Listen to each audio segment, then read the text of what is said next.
The sky over the sleepy town of Oakhaven didn't just turn dark, it bruised, a sickly, rhythmic pulsing of violet and charcoal clouds suffocating the stars until the atmosphere felt thick enough to drown in.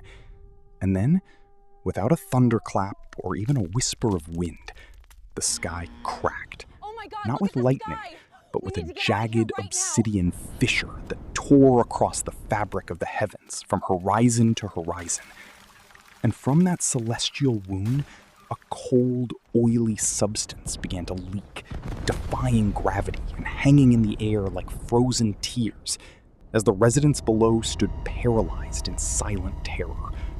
While Elias, the local sheriff, felt the vibration first, not in his ears, but deep within his marrow.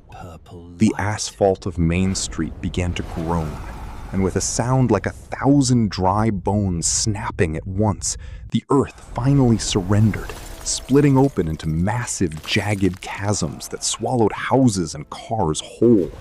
Yet nothing truly fell into the darkness, because something was climbing out. Something that at first appeared like plumes of white smoke rising from the depths, but slowly solidified in the pale light into shapes that were unmistakably wrong.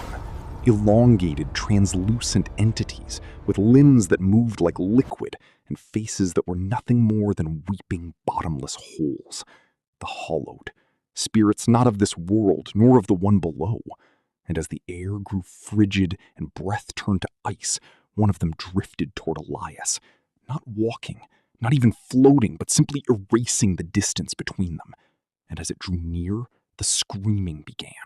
Not only from the people, but from the ground itself, from the trees, and even from the very air, as the creature reached out a flickering, smoky hand and touched a nearby oak tree, reducing the ancient wood to ash in an instant, before a voice echoed through every living mind without making a sound, declaring that the barrier was gone, that the sky had broken, that the earth had breathed, and now they had come to reclaim the light.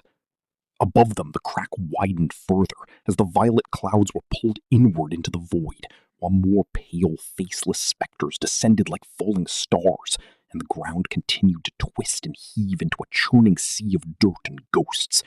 And Elias could only watch in frozen terror as the town's cemetery erupted, not with the dead rising, but with something far worse tearing through the very reality of the soil. The shrieks of the hollowed grinding like metal as they moved through the town, seeking not blood but warmth, the essence of life itself.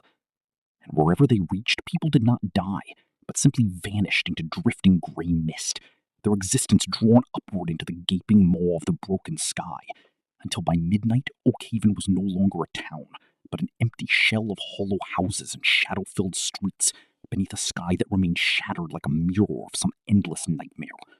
A place where the world had not merely ended, but had been unmade, leaving behind nothing but the sound of the wind whispering softly as it passed through the cracks of a broken universe.